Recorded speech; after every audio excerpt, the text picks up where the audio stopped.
Dear colleagues, let me first briefly introduce our today's speaker. It's my great pleasure to introduce Professor Maximilian Welling, professor of University of Amsterdam, and also the distinguished scientist in Microsoft research. He was also, until very recently, the vice president in Colloquium. And what's important for me is that he's known as author of many seminal papers that gave rise to the new directions in machine learning. And just to mention very few is variational autoencoders. That is one of the most successful generative models that is still being developed, and recently proposed diffusion models, other modification which achieve state-of-the-art in generative modeling, is further modification of variational autoencoder, which was initially developed by a group of Max Welling. Also, graph convolutional networks and stochastic gradient management dynamics. So actually, I think about 1/3 of the material from my course on neural Bayesian methods have been created by Max and his group. So I'm a very big supporter of his research, and I'm very proud that we have a couple of joint papers with Max. And so today he's going to present his thoughts on what can be the next area where deep learning will achieve some breakthrough, right? Yes. So it's my great pleasure to introduce Max Welling. So Max, please. Thank you, Dimitri, for your kind introduction. It's been a lot of fun collaborating with you and your musketeers, as you call them. And yeah, I actually was very fond of my visit I made to Moscow a while ago before the COVID crisis, and I hope to do this again soon.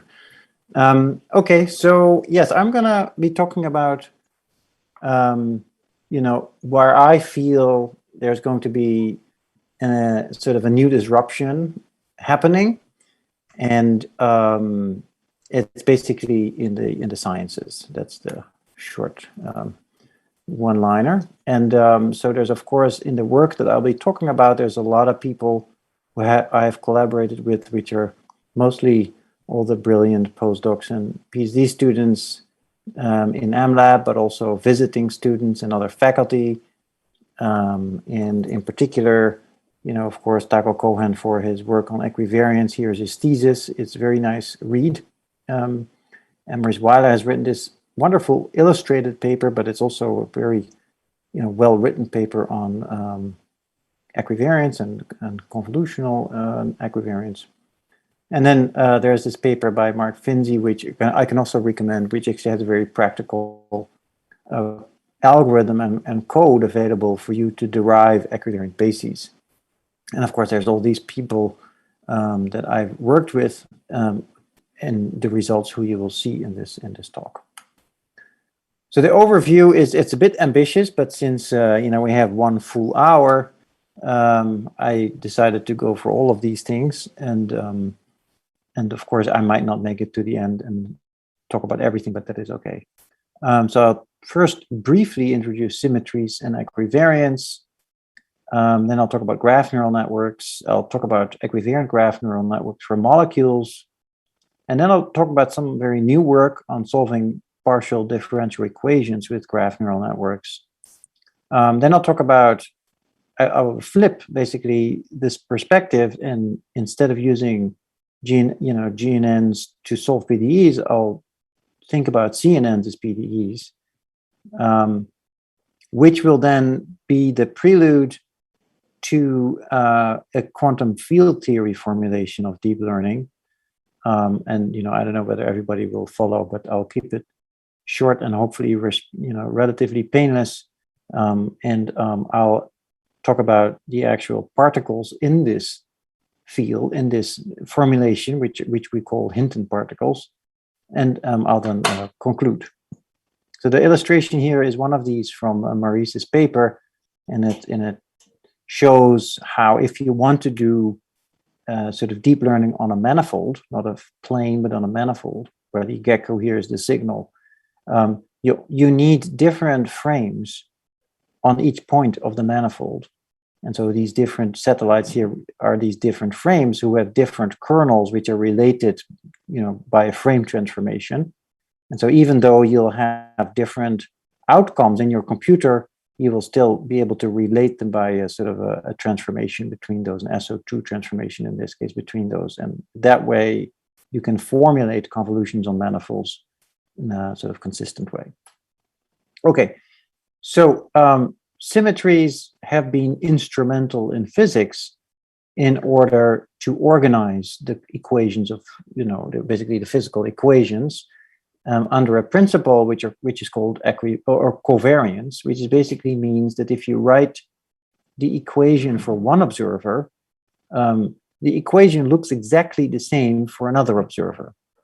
And so here are basically the equations which are Maxwell's equations. They're actually not written in an equivariant form. It's just a one-liner if you write them in an equivariant form.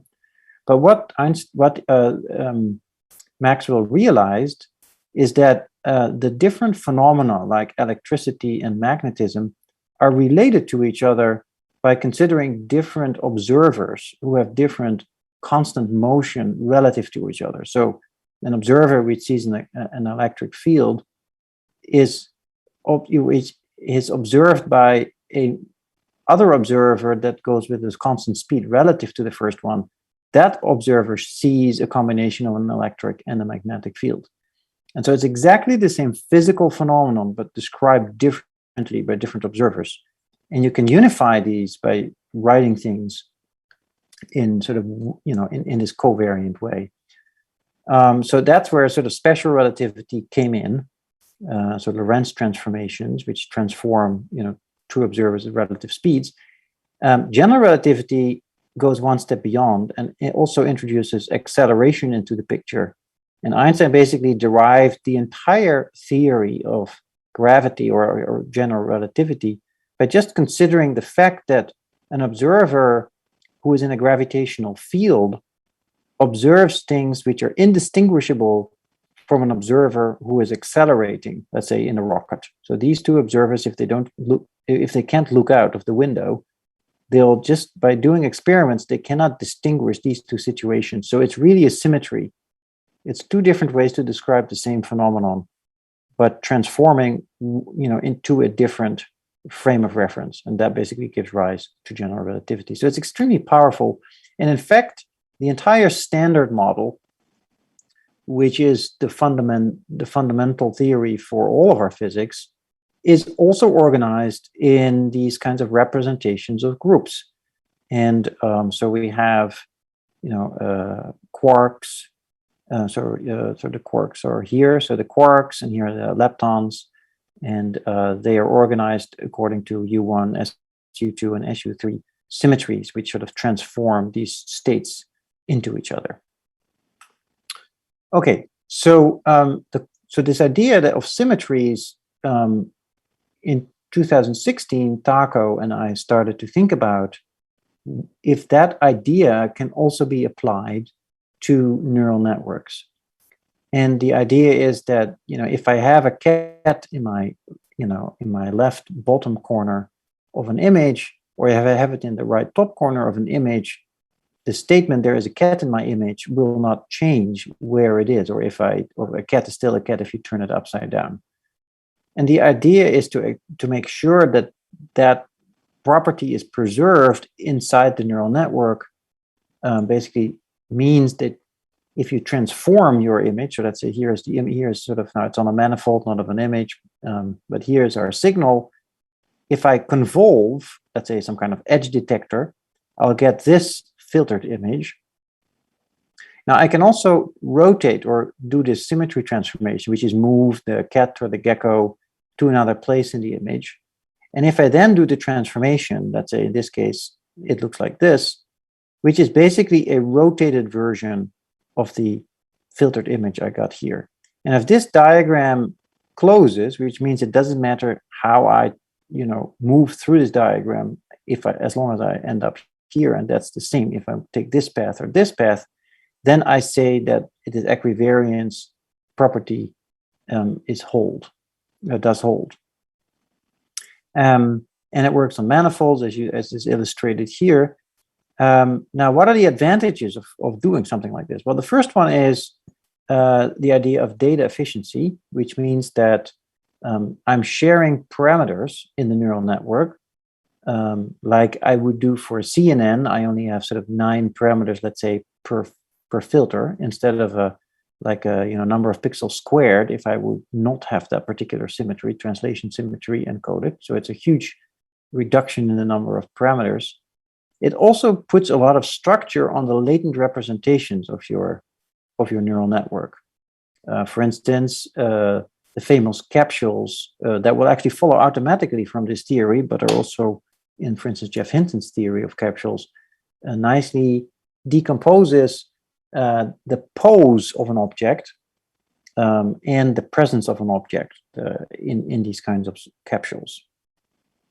And finally, it will create an easier pattern for the next layer to latch on to, right? Because if this pattern and this pattern are really the same pattern, then if the next layer is again an equivariant layer, it will just see this and this again as just a rotated sort of image, and it will be able to extract patterns from that irrespective of its orientation. Okay, so that's equivariance, and so let's dig into a little bit what an equivariant capsule really means. So if I have an input image and I have 2 filters, there's an eye filter and there's a nose filter, I can use the eye filter in, let's say, 4 different orientations. I can, of course, use more, but let's say I use 4 in this case, 90 degrees rotated. And I do the same thing for the mouth filter. Then I call these 4 channels, I call them an eye capsule. And these 4 channels, or filter maps, I call them a mouth channel. And the pose of the object is now which one of these 4 feature maps is activated. In this case, we get activations in the orientation theta equals 0. So that's the pose, is theta equals 0. And the fact that something gets activated is then sort of the presence of an object. Now, if I rotate the input image and I do it again, now these 2 filters are going to fire. And so now I get these activations. Of course, also the activations rotate relative to these, but they also shift in this capsule dimension. And so now the pose is the theta equals pi over 2 is the pose now, and that's correct, right? Because it is a rotated image. And so what we also see is that this particular transformation in latent space, in hidden space, is more complicated than the one we apply in the image space, because here's just a rotation of the pixels, but here's a rotation of the feature map pixels as well as a cyclic permutation through these channels of the feature maps. Now, as I already said, this same principle can also be applied to signal processing on manifolds, right?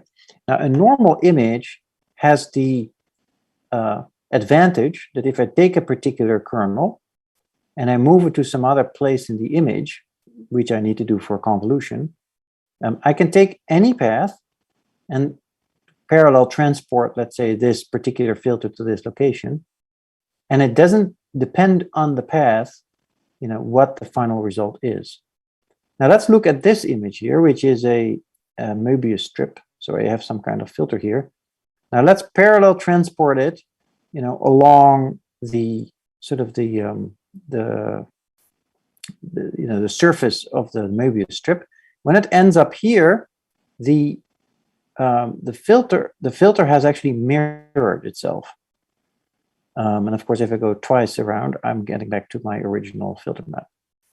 So that means that there is it is basically impossible to pick a global parity or orientation for your frame, because if you move it around, it has flipped to the other orientation, so to the other mirror image, let's say. And so you'll just have to pick a particular orientation and just describe how something gets transformed if you go from one frame to the next frame. if you can describe these transformations, then you can globally, do your convolutions. Same thing happens here for a sphere. So if I move like this, or if I transport like this, then I get a SO2 rotated frame. And basically the idea is to say, well, just pick some frames, right? Just pick, for every point, pick a different frame according to some rule that you like, and just describe how, if you go along a path, how these frames basically, are rotated relative to each other. For every 2 frames, you just describe how are they, picked, how are they transformed relative to each other. And then you have, of course, your parallel transport, which also rotates your frame around. If you do that, then it turns out, and when there's a lot of details, of course, that I'm not telling you about here, you can actually define convolutions on manifolds in a consistent way. And of course, it's very deeply related to precisely the same mathematics that underlies general relativity. Okay, so I don't want to dwell too long on these concepts. I've been talking about them a lot already, and I want to talk about some new stuff. But if you're interested in working on this yourself, then this is a very nice paper to read, and there's a beautiful code that goes along with it, and a simple algorithm to compute your own sort of equivariant kernel. And basically what you need to specify is the representations that you're interested in for the layer, for the first layer and the layer you want to transform to, as well as the generators of your group. And the generators for Lie groups are just the Lie algebra generators. And for a finite group, you basically have the generators of the finite group. And that's a very sort of economical representation, because, for instance, for this group, which is Rubik's Cube group, it has like 4 to the 19 elements, but only 6 generators. And so you only have to specify those 6 generators, which is much better than 4 to the 19 elements of your group. Okay, so the next thing I want to introduce is graph neural networks. This is the core technology together with the equivariants that I want to talk about in a minute. And this technology has to do with the fact that we want to process signals on graphs, not on manifolds, but in this case on graphs. And we, in order to understand what we can do here, is just first consider a normal convolution as a message passing update. So here's a normal convolution. So you take a filter, the filter on these 9 values in this dark blue area, you shift them over the image, you multiply the filter values with the underlying pixel value, and then you add up everything and you store the value in the next layer. Now, for a normal convolution, if this H here, if you have multiple feature maps, and this H here, is a vector, then basically you multiply the feature at a particular pixel location with a matrix W. And so each different neighbor can now have a different matrix W, which you use to multiply that feature. And then in the end, you add everything up. Now, the reason is you can use different neighbors is that you always present the image in the same way. So you always have a pixel in the left upper corner, in the north, northeast, etc. Right? So each one of these values is always, at the same location, and it's always the same number. And so, whenever somebody else has an algorithm, everybody knows how to process the data because it always looks the same. Now, if you go to a graph, and it's suddenly very different, because first of all, the number of neighbors might change, and secondly of all, this is just one way to display the graph, but I could have dragged this particular node all the way here, and then I would also process the nodes in a different order. So I can really not use the order, because if somebody else does the processing, he might use a different order, and so the results might then change. So in order to make sure that the results are the same, irrespective of the number of nodes and the ordering of the nodes, the simplest solution to this is to use the same matrix W. So here there's different matrices, but let's use the same matrix W to multiply this feature vector. Now, you can use this for every number of neighbors and for every ordering of your nodes. Okay, that was too fast. Okay, now this idea, which Thomas Kipf introduced in 2016, can be generalized to something slightly more general, which is you can compute a message for each edge. The message depends on the receiving and the sending features at that layer. It can also depend on a whole bunch of fixed information on the edge. It's an arbitrary MLP that we can use. So that computes a message on this particular edge. Then we collect all of the messages that are on these edges towards this node, and we sort of collect them and average them. And then finally, when we have this new H, that's what was called this message here. So this message here, together with fixed information on that node and the feature vector that is sitting on that central node, we push it through another little neural network to get the H at the next level. So this is more general than what I described here. And there's even more general things which do not treat the neighbors necessarily the same, and you can actually have different matrices here. And there's a number of them. The one that we have introduced, I will not be talking about here, but Pim de Haan introduced that and called it natural graph networks. So something for you to look up if you're interested in. Okay, so then the next step is to combine equivariants and graph neural networks. And the reason I'm interested in that will become clear soon. But how do we combine that? Well, first, let's look at this graph here. The graph is described by scalar properties which live on the nodes of the graph, which are here indicated by these little sort of histograms here. And then there's also vector quantities which live on the graph. You could think of this, the velocity, let's say, of this particular node as it flies through space, if you think of this as a particle. Okay, now I can process this particular graph. And of course, the positions will change, the velocities will change, and the features that are living on the nodes will change. Okay, I can also rotate the entire object. Now, of course, the relative structure will stay the same. And so if you mentally rotate this particular graph, you'll sort of then see that it will be this graph, right? So this node will rotate all the way to this node. And the invariant features will stay exactly the same. So this will stay the same like this. Okay, if I rotate and then process, or if I process and then rotate, I will need to get the same graph neural net. And you can think of, for instance, why is this reasonable? Well, if I have a molecule and then try to predict some properties of that molecule, let's say its ground state energy, then it doesn't matter in which orientation I compute that ground state energy. So I want the result to be the same, however I input all of these numbers in my computer. Okay, so in more detail, how does that look like? So we have a state, which are again these features living on the nodes. I have a position of the node, and I have a velocity. This is a vector valued object. This is a scalar valued invariant object, and this is also a vector object because this is the position. There's fixed features at the nodes and the edges. There's invariance, so the HI are invariant, and the distances between the different atoms are also invariant. And then there is, these V and X itself are equivariant, or are going to be vector valued.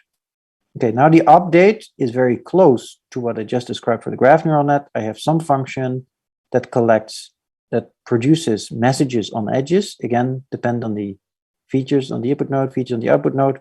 Now also on this invariant, which is the distances and other properties like Aij. Then I produce my velocity, which is the old velocity multiplied by some invariant factor times, let's say, the distance, between the vector distance between xi and xj times another invariant function. And it's easy to see that this thing actually nicely transforms like a vector, because this is invariant and this is a vector, but this is also invariant and this is also a vector. So by linearity, you'll just see that this also transforms like a vector. Now I update x by adding its velocity, still a vector. I collect all my messages, still an invariant in this case, right? And then I update my H by this update, still an invariant, right? And so this is now a mix between a graph neural net and a equivariant update, so one of the simplest possible equivariant updates, which will give me basically a fully equivariant neural network. Okay, so we have extended this, and that's sort of mathematically a little bit more advanced. I won't go into all the details here, but we have extended this to what we call an SC3 transformer. Now, this is a steerable architecture. And Max, yep. I'm very sorry to interrupt, but there was one question in chat. What is the intuitive meaning behind the velocity of a node in the graph? Right. So think of a molecule, right? And so a molecule, I'm actually going to come back to this in a minute, but a molecule moves under the laws of Newton. Basically, you compute a force on an atom, and then the atom moves under that particular force a little bit, right? So this is literally, if you think of particles which are interacting, they have certain velocities and they can just move around with that velocity. But you can also think of those V's as forces, basically, if you like. Okay, thank you. That's it? No more questions? Yep. Okay. Okay, so then the next iteration of this model, actually it came before, but no matter, this is the sort of slightly more sophisticated version of the previous model, is an SC3 transformer. Now this is what we call a fully steerable model. The transformer architecture works as follows. I have a node and I have a bunch of neighbors in my space or around me. The neighbors are a distance xj minus xi away, or no, that's not a distance, that's actually the vector difference here. And then I need to compute, this node needs to compute who to attend to, which node contains the most important information for it. So you have to compute attention weights, and they need to be invariant to rotations. And basically one way to do it is to compute again a query and a key. So the query is by the central node and the key is by the sort of transmitting node. And now we have to compute these linear matrices W. They depend on the vector difference, xi minus xj. And if I rotate, then of course this xi minus xj rotates around. And then I want that my matrix W also transforms under some representation of the rotation group. Now, how do you build those precisely? Well, it's complicated, but it has to do with, these spherical harmonics. So you map a point, xi minus xj in this case, you evaluate it on a spherical harmonic, and then you have some neural network which is completely arbitrary and depends on the distance only, but also on these angular quantum numbers, Lk and J, and then there is these collapse accordant coefficients which basically map you from one set of transformations to the sort of the transformations living here, and the representation living here and the representation living here, and it maps you to the representation that you want here at the next layer of your neural network.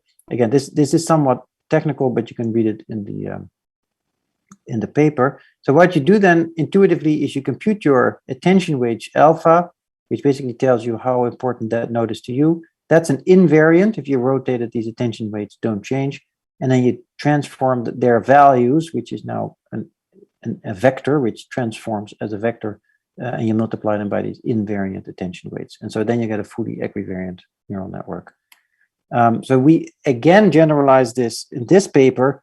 I think it's probably not worth going in all that much detail.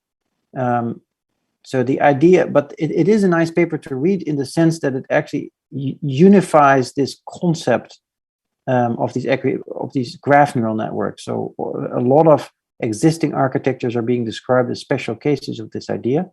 So the idea is really to say, okay, I have features living on the nodes, and I also add these distances here because they're invariant.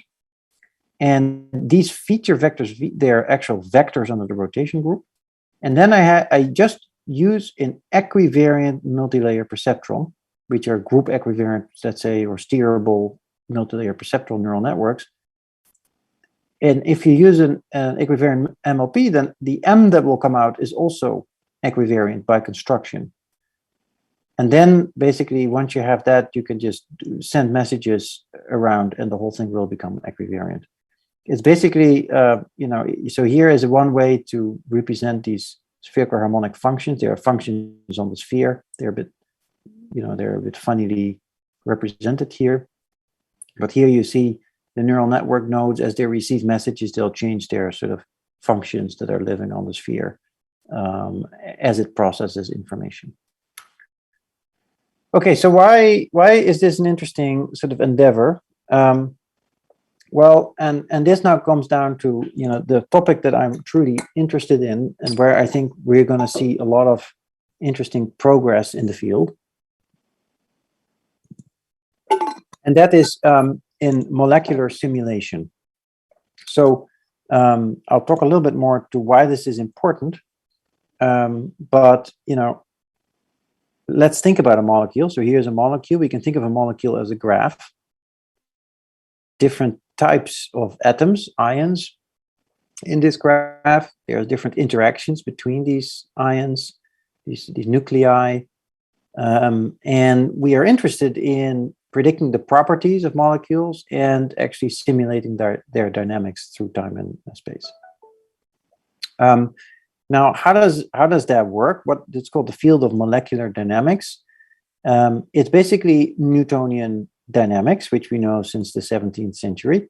So on each of these atoms, we have a position, and we compute a velocity or force, and then we say that the change in the position is given by the velocity, and the change in the velocity is given by the force. And a force is basically the gradient of some energy potential U. But in order to compute this force, you will have to solve the Schrödinger equation for the electrons, which are flying around here. So the electrons are sitting in orbits and they're flying around through this, through the space. And you have to solve the Schrödinger equation, that means quantum mechanics, in order to compute this force reliably. The problem is, of course, that that's very expensive, right? It's actually NP hard to compute these forces. And so it's a good opportunity for machine learning to try and shortcut that computation, to model those velocities, right? So you can say, well, let's solve the Schrödinger equation for a whole bunch of molecules, create training data like that, and then train an equivariant graph neural network to predict these forces directly, and then evolve this atom under that particular set of forces, or immediately predict certain properties of these molecules, like ground state energy or certain binding affinities or toxicity or something like that. So that field's called force field methods, and they're becoming disrupted at this point by these equivariant graph neural networks. Now, why are molecules interesting? Well, what's kind of funny is that everything around us, everything material, is made of molecules, right? Except things that you're familiar with, like electromagnetic waves, like light, and X-rays and all these kinds of things, radio, and gravity, and some nuclear forces. Everything else is basically made of molecules. And also, molecules are at the root of solving many problems in health and environmental and climate problems. And so when the issue is, though, that apart from the most trivial molecules, we do not know how to simulate them to high accuracy. We have to make all sorts of approximations. And of course, chemists are very good at these approximations. But fundamentally, solving the Schrödinger equation is NP hard. And so it will remain difficult to really simulate nature that way, unless we have a quantum computer, but that might still be a long ways out. So what are the applications that I'm excited about if we start to be able to simulate molecules better? Well, drug discovery, right? So we can start to design drugs with certain properties, like non-toxic, but binding to this particular disease, et cetera, et cetera. Next one is called photovoltaics, which is basically solar panels, the technology behind solar panels, the technology that turns sunlight into energy or electricity, which is also molecules play an important role. Also in nature, of course, right? By leaves also turn light into energy. And another interesting factoid is about 20% of all of the energy that we use or waste and turn into heat is actually through friction, right? So that's a huge amount of energy that we lose every day due to friction. And so the field of tribology, thinks about how to make better lubricants. And again, those are just molecules. Catalyst design, right? So both splitting water into hydrogen and oxygen, which is sort of a way to store energy, or turn again sunlight or other types of green energy into energy that can be stored and moved and transported. That is done by the design of catalysts. Now it turns out that the catalyst that we use to split water into hydrogen and oxygen is actually not a great one, in the sense that you still have to invest a lot more energy than you can eventually store, and that's of course radiated out in heat. Nitrogen fixation is the process by which we create fertilizers, and again that is responsible for a very sizable fraction of the carbon that we emit into the air, because it is a very inefficient process. And eventually we might want to understand life itself by understanding cells, and obviously cells are built out of many molecules which all interact in complicated ways. So what are the key challenges of this field of molecular sort of simulation? Well, the first one is we want more accurate simulations. And of course, here the problem of quantum mechanics lurks around the corner. How do we approximate quantum mechanics in such a way to compute these forces and these properties of the electron structure better? The other one is faster simulations, because molecules actually wiggle at the scale of femtoseconds. So that's a millionth of a billionth of a second. And we really would like to speed that up by a factor of 1 billion in order to get reasonable long trajectories that we might be interested in. And the last one is sort of larger scale models, right? So we want to look at problems with hundreds of millions and billions of atoms rather than a few atoms, and designing new technology based perhaps on mean field or coarse graining is also key. Okay, so now I'm going to introduce a few technologies that we've been worked on in generative modeling in order to simulate molecules better. And so the first one is based on normalizing flows.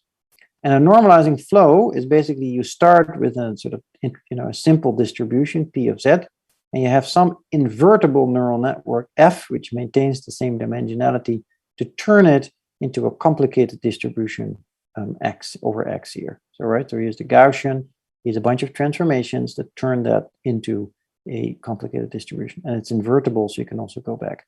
And this was used in this paper by Frank Noe, published in Science, to actually model sort of molecules and be able to generate molecules or sample molecules of certain structures using these types of models. So what we did in this field is this paper, which is called Equivariant Normalizing Flows. So it's based on these equivariant graph neural networks that I just talked about. But now we sort of turned this thing upside down. We now start, instead of starting from the true molecule and trying to predict its properties, as you would do for normal supervised learning, we are now starting in a latent space. We sample a number of let's say atoms of certain types from some Gaussian distribution, and then we have a flow model which slowly transforms that into a molecule, which is a reasonable molecule which could potentially exist, right? And we not only move the atoms around, we also change their identity as we go through these transformations. And in a little bit more detail, so here we have a distribution over, let's say, the space of actual molecules, V. And we want to model this as a joint distribution over X and H is our hidden variables. Let's say we have some positional features X, and we have some invariant type features H.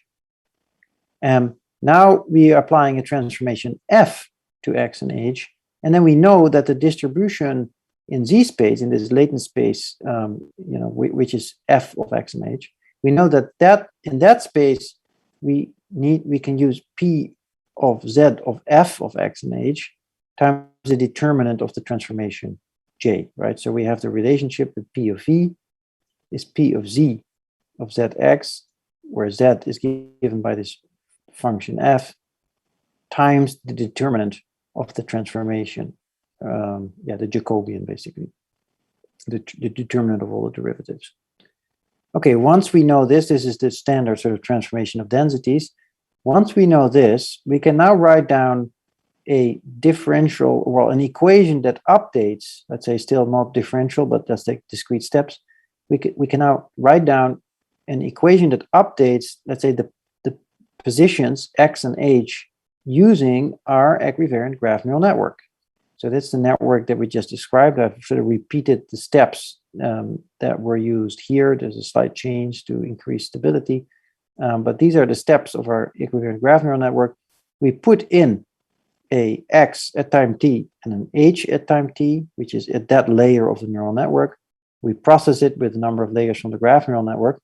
Then we output the next state X and H that will then go back into, let's say, the A, G, and N, and we keep on processing these steps. So that turns into a sort of an ODE, an ordinary differential equation model. There's a couple of details. The first thing is that discrete variables need to be made continuous, otherwise you cannot treat them as a density, and that means you cannot flow over them. And so there's a trick which is called dequantization, which basically means you will map a discrete variable sort of into a little piece of space by adding noise and putting a uniform distribution on that noise, or a learned distribution in that little piece of space. And that means that we now have a continuous function in a continuous space.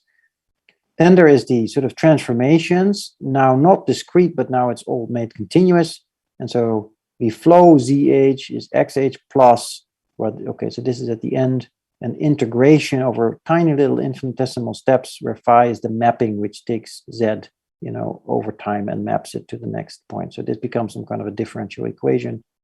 And then there's a Jacobian term which we'll need to add here too. So here's the sort of updating equation, which is the same density update equation that I described before, but now I have added sort of this extra term for the Jacobian. In the end, everything is being flowed to a Gaussian distribution for the types and the position features, plus a discrete distribution for the number of atoms in the molecule that you also need to generate. Now we have a full flow, and we can start to invert that flow in order to generate our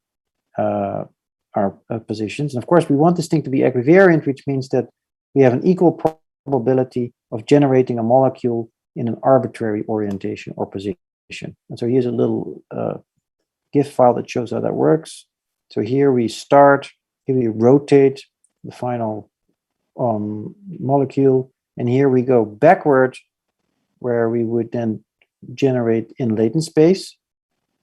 And here we go back into, from latent space back to the molecular space, right? And everything is equivariant, so rotating does not change the probability of that particular molecule.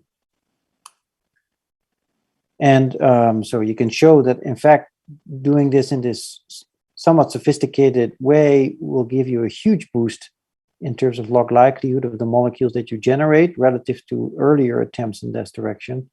And this mostly has to do with the fact we have a more complicated graph neural network underlying this whole thing. So that will give us more flexibility and better numbers here. You also see that this is a histogram over the distances between the atoms that you generate, matches the actual histogram of the distances of the true molecules very well. And of course, the reason why you want to use this is, in the end, you would like to sort of have a system that you tell, okay, generate my 100 molecules with these prescribed properties, right? So a conditional flow where you can say, I want these properties, now generate for me molecules, you know, that have these particular properties. And so that's the next step that we're working on. Any questions at this point still?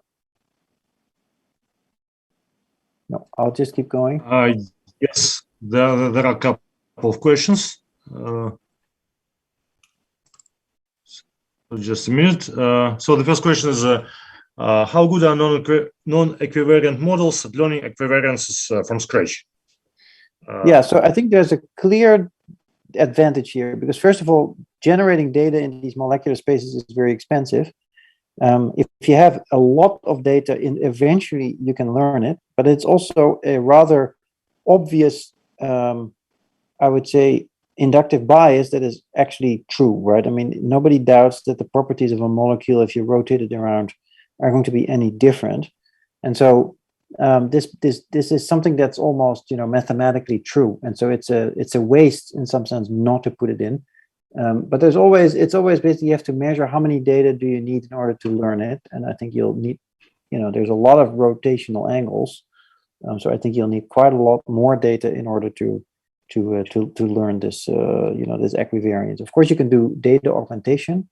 You can rotate these things by yourself, and that would help a lot. But it's not as good as just mathematically hard coding it into your neural network. And I would say that if you have multiple symmetries in the data, then the process of data augmentation will be exponentially expensive. Yeah. I'm not sure exponentially, but well, yeah, perhaps exponentially. Yeah, that's probably true. Yeah, yeah. Okay, so the next question was: do you observe significant improvements when switching from non-equivariant to equivariant models? And I think that the current slide clearly illustrates that we do have improvements. Yeah, yeah. So next question is: does computational approximation of velocity mean we're effectively bypassing the uncertainty principle? Oh, no, that's not the case. So of course, everything is an approximation, and the atoms of the molecule are behaving classically, right? So here, so these things are behaving actually classically, but it's the forces on these atoms that we need to compute using quantum mechanics. And this quantum mechanics, you know, really is subject to the Heisenberg uncertainty relationships. But once you have compute sort of the average or expected force from this cloud of electrons, at that point you can move these objects as classical objects, basically.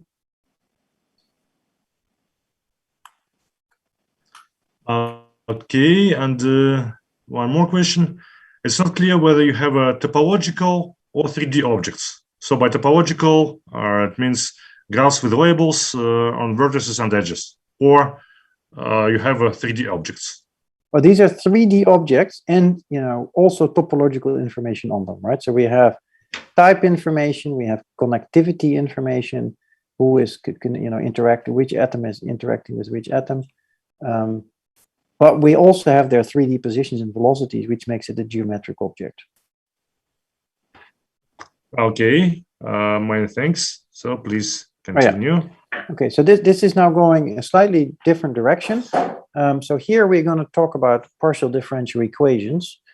And so here's an example of a partial differential equation. And the idea in this project was to see if we can use graph neural networks effectively to solve partial differential equations. Now, equivariance is on the to-do list, but in this work we didn't implement symmetries yet. Now, a PDE can be written like this. So it's a time derivative of some vector object u, and u is a function of x and t. So the time derivative of this object is given by a function of t, of x, of the values of u, but also of their spatial derivatives up to higher orders. Then there is some initial condition, which is that these values should be some function at some initial time.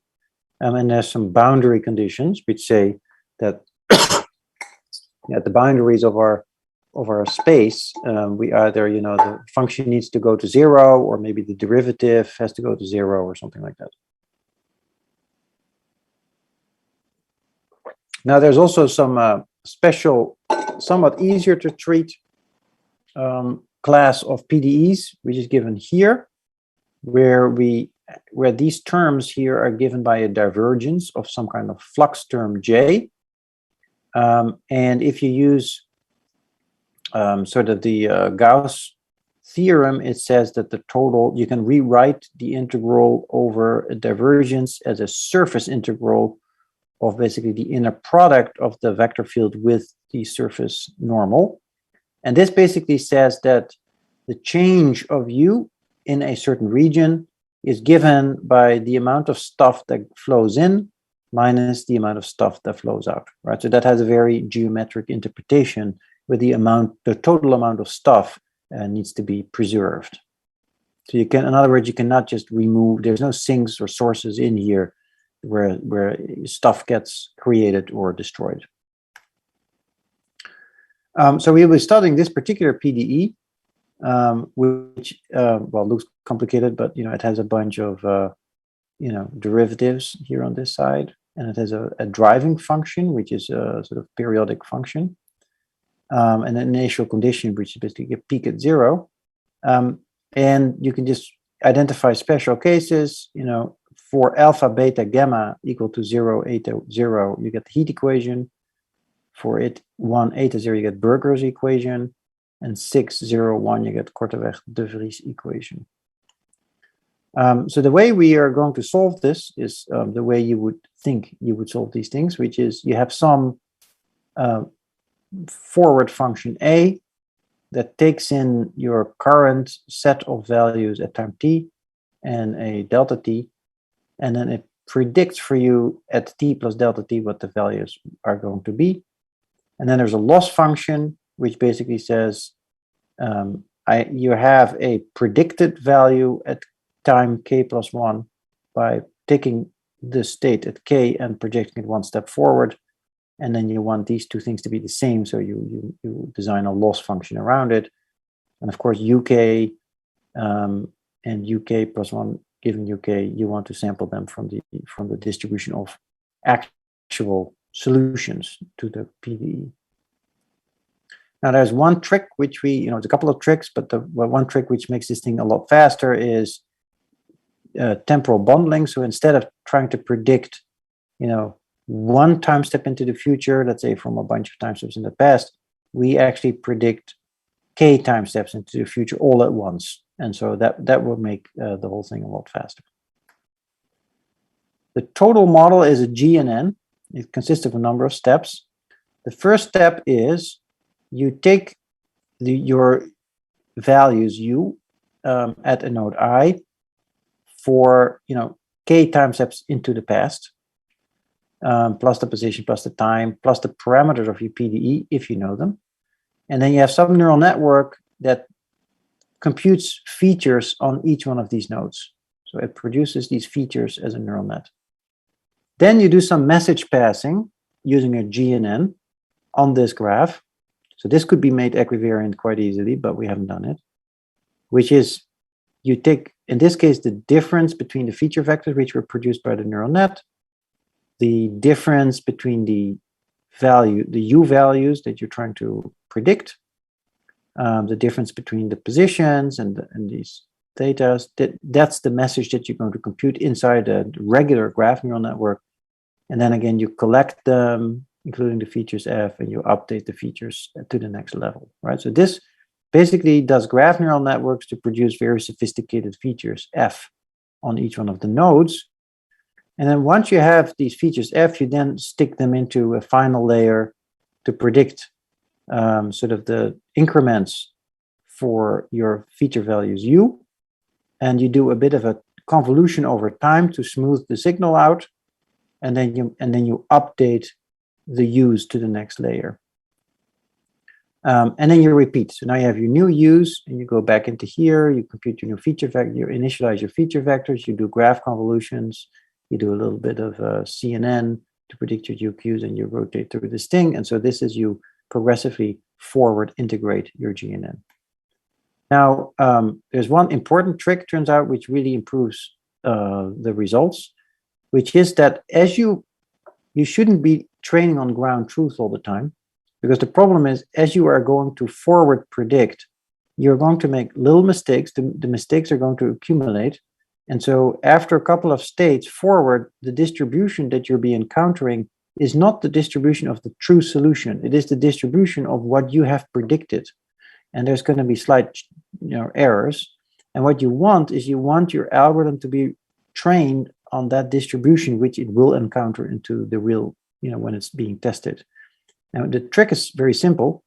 What you really do is you first do a couple of steps forward prediction. Then you have this state, which is, contains some errors. Using that state, you try to predict the ground truth, which you know at training time. And then that's the model you're trying to update. So you don't backpropagate all the way back to the beginning. You just you just try to improve the map from the actual state you would get at real test time, which already contains some errors if you're predicting far into the future, back to the ground state. So that's very helpful. And here's some results where so this here is the ground truth, which is a we know 5 integration scheme. So here is the U, it's one-dimensional, and here's space, and time is basically the color index. So you go from blue to red.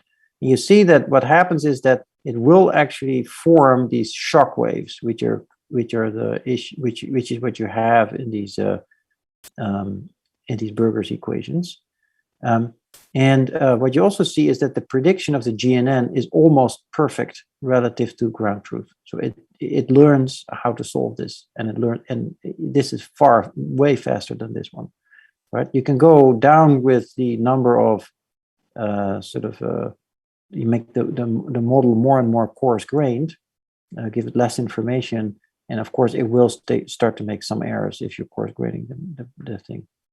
And here you see time is now in this direction. So here's, as you move through this slice, so here is x, and it's basically x moving over time in this direction. And you see here again that you have these moving shock waves through your solution, and the one that you create is quite good and similar to the one that is ground truth. Yeah, go ahead. Max, we have one clarifying question. Yeah. What is the training target in this one-step training when you train on the predicted data? Yeah. Do you still use the data as a target? Yeah. So the training target is in this case, a high accuracy we know 5 numerical integrator. So that gives you the actual target on which to train these models. Okay. Does it generalize to unseen forms of PDEs? There we go. Next slide. Here's the slide that exactly, answered that question, generalizing to new PDEs. So it's an excellent question. So yes, the answer is, and that's why I find this so exciting. So you can now train on a number of alpha, beta, gamma values, and then test the system on new alpha, beta, gamma values. Now the problem is that for some of these gamma values, it's a really hard problem. So here's again ground truth, and then here is this is the most accurate predictor that we have. Now for certain things it does very well. For other ones, I mean, this is a very complicated sort of weird oscillation that happens at this point. And that's part it clearly has some issues with. And if you go to more coarse sort of representations of the problem, it will go away. It's trying to do its best, but it's not perfect for this particular area. All the other places, it's very good. Okay, and one more question. Sorry, I didn't get, why do you need that graph in this PDE network? So why the graph is needed? Yeah, so that's because there is spatial derivatives involved, right? So a PDE has spatial derivatives, here. Where is it? Yeah, here, right? So this collects information from your neighbors in space. And so what happens, if you can think of, basically it's sort of like a convolution where every point collects information from its neighbors and updates its function and then sort of moves around. It's a local sort of updating scheme in space. And this basically does that. At every iteration, it looks at its neighbors in space, right, xi minus xj, and collects information from those neighbors in order to update its own feature value. Okay, and the update of the previous question about the generalization to unseen PDEs. It was meant to unseen parametric forms of PDFs. So can it generalize to new parametric form of PDEs, or just within fixed parametric family? Yeah, so that I think is a huge challenge. So I would not bet on that personally, because now it might have, I mean, it's an interesting question, obviously, how general, if you can write down basically a PDE as a series expansion of higher order derivatives, and you just sample all of these possible, you put coefficients everywhere and you just train on arbitrary combinations. But I think, as you can see here, the behavior of these PDEs are quite different, right? And if it's never seen something like this, I don't think it's going to be very tough to learn that. So my guess is that will be quite hard. What is interesting is that in principle, you could parameterize, let's say if you're a scientist looking at sort of data and you want to describe it as a PDE, you could write down all the terms that you think are reasonable, right? And then backpropagate through the parameters to find the PDE that best describes your data. So you can also learn these parameters in some sense as you are sort of training your neural network. You not only train the integrator, but you also train the parameters of the PDE itself. And then you can start to learn the PDE that describes your data, which I think is also a very exciting direction. Okay, cool. Keep on going? Yep. Yeah, we're running out of time a little bit. So you will have to stop me maybe, Dimitri. I'm not sure. I will. Okay, I'll just keep going then.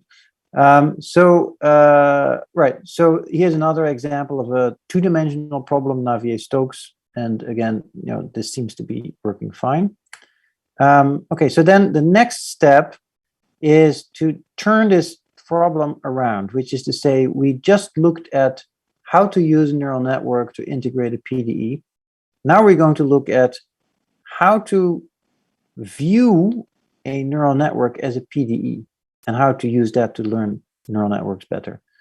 The motivation came from the fact that why actually, we only train neural networks on regular grids, but actually it seems like you might actually be overfitting on this particular sampling of the signal. The signal itself is continuous, and so you should be able to completely rearrange these points on the image and basically get no change in the predictions that you're making.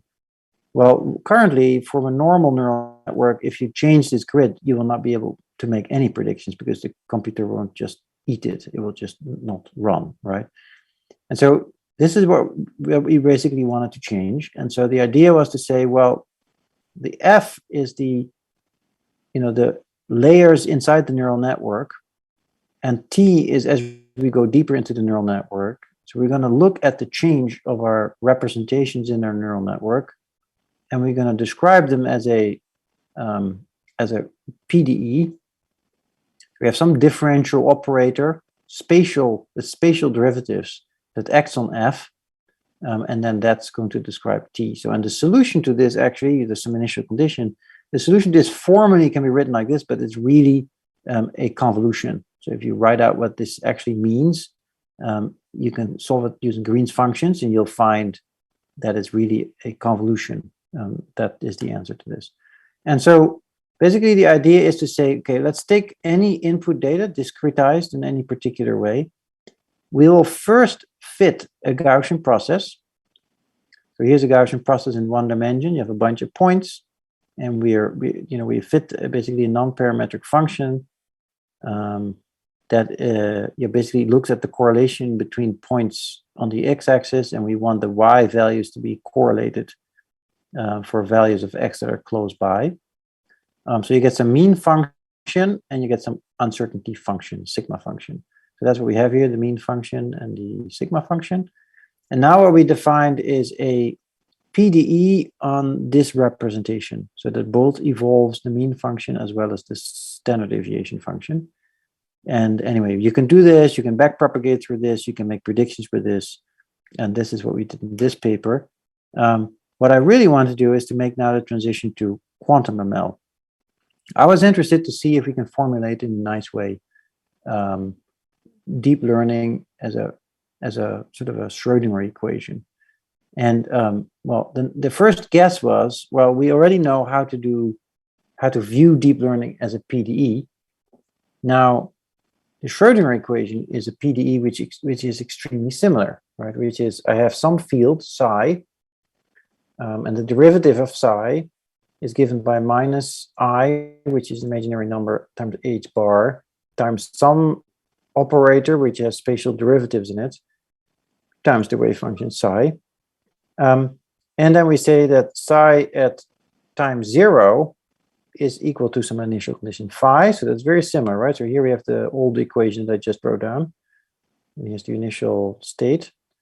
And then again, the solution can be formally written like this. But if you really work it out, it's basically some operator that operates on phi, and it's basically a convolution if you want. Now, this looks all great. These are the types of solutions that you get out. These are wave-like solutions. But if you try to interpret it, what does it mean? It means that a particle is going to be, if you do a measurement of where it is, it's going to be located at some point in space with a probability given by psi squared. And that is not very useful for a neural network, right? In a neural network, the object that you're interested in is an image. And if you do a measurement, you should see an entire image. You should not see a single pixel somewhere. And so what's really needed is what we call a quantum field theory at every location. Now you could, of course, argue, and I'll come back to this later, why on earth would you want to go through this whole process just because you like quantum field theory? Yes, to some degree, but I will always also show at the end that there is actually something very intriguing about this in terms of a practical implementation.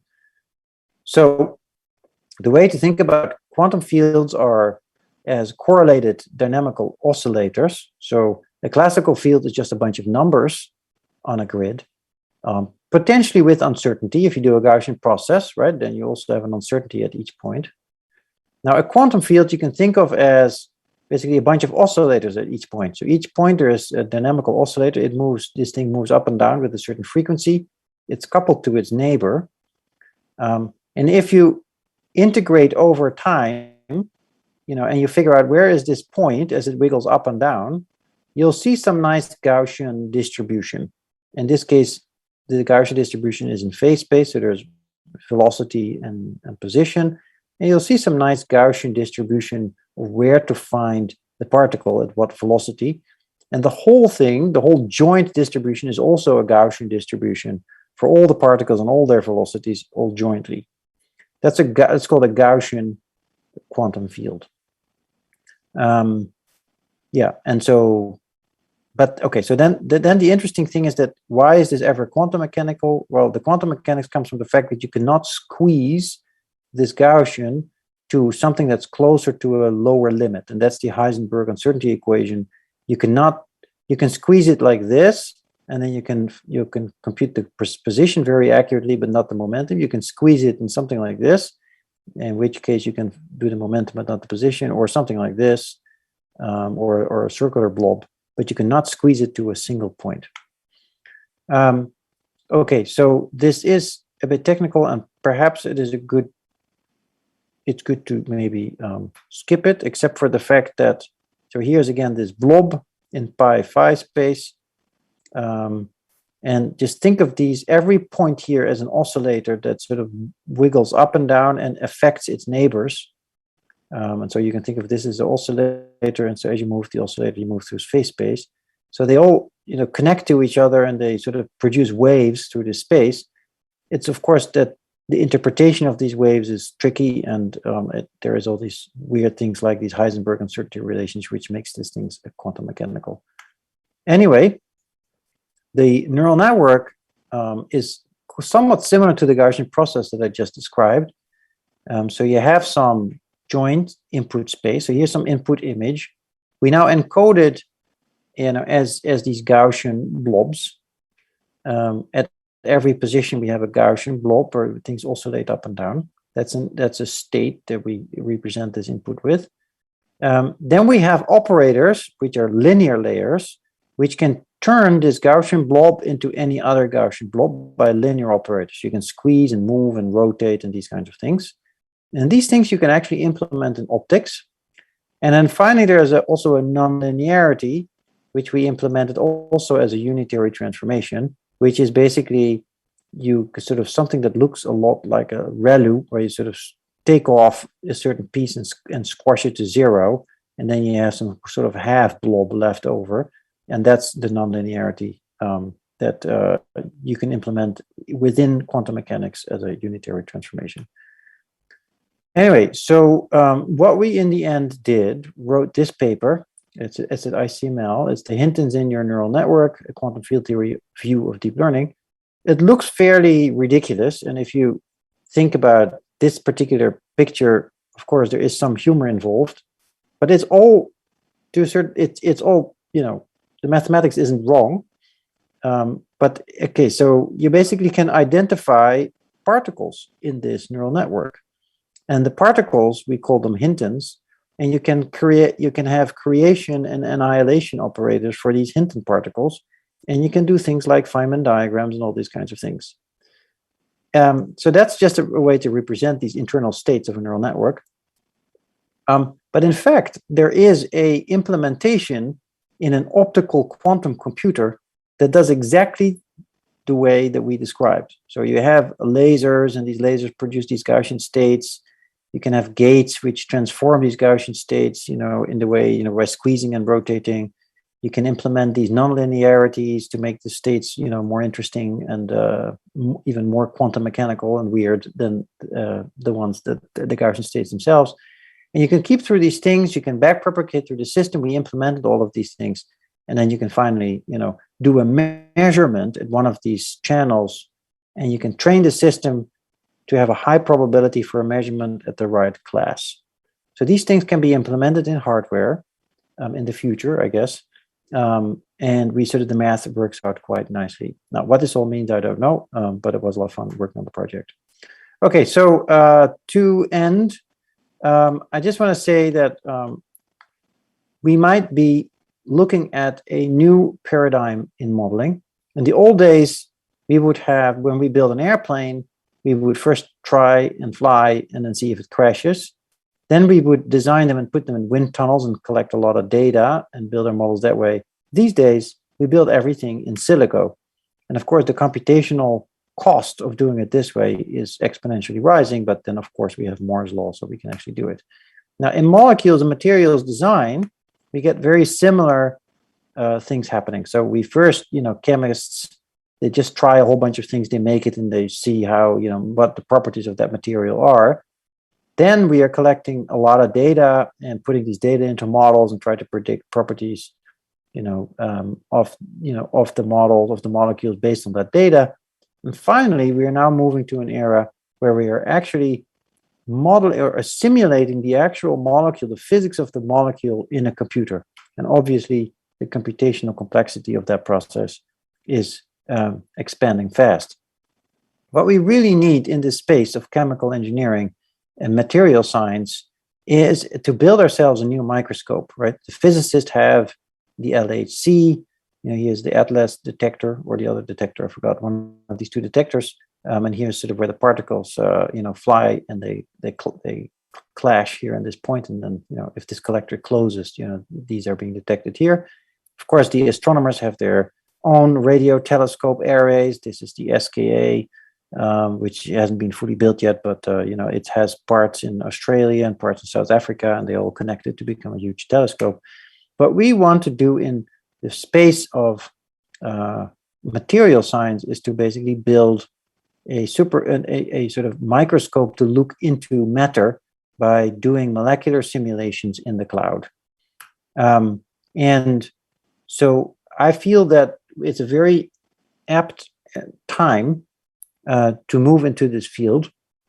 I think we will see huge progress in this field in which machine learners and modelers will work with chemists and biologists to understand materials and life and cells better. We basically want to build a virtuous loop where we generate lots of data by simulating physics, and that data is used to improve the simulator using ML. So we're going to replace certain pieces of the simulator by machine learning, like the force field calculation, as I explained for the molecules. And we never throw away the data, we reuse it and improve our machine learning models. And then finally, of course, we want to search through chemical space. I want to have a search engine that says, I want a chemical with these properties or a drug with these properties. Find me a drug like that.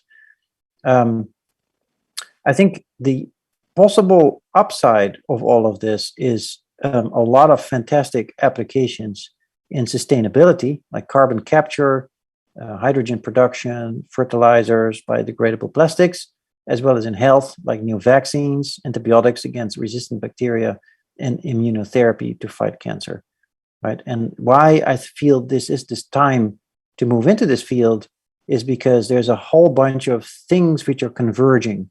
There is the sciences, which condensed matter, computational chemistry, and molecular biology, which have improved very fast. We now have massive cloud computing. We have machine learning models. In the future, in 10 years or so, we might have quantum computing, which could also accelerate this field. And we have fantastic applications, which are also extremely necessary and urgent. And of course, a lot of funding will flow into this direction as we are trying to solve these challenges that we face together. Okay, and if you're interested, we do open a new Microsoft Research Lab in Amsterdam to work on these, on all of these applications. Okay, thank you very much. That's the end. I'm slightly over time, I guess, but okay. Never mind. So thanks, Max, for a fantastic talk. Very insightful and inspiring. And we've got several more questions. So one question was, how numerous possible conformations of the same molecule are represented in your generator of molecules? So that's a great question. I don't think we checked it. So we just checked the actual, the angular distances, whether the distances between the different atoms, whether that was realistic. We didn't count the conformations of the molecules. So that's a different problem. So the hope is, of course, that you will sample all of the conformations. But also remember that here we are sampling not in the space of conformations of a single molecule.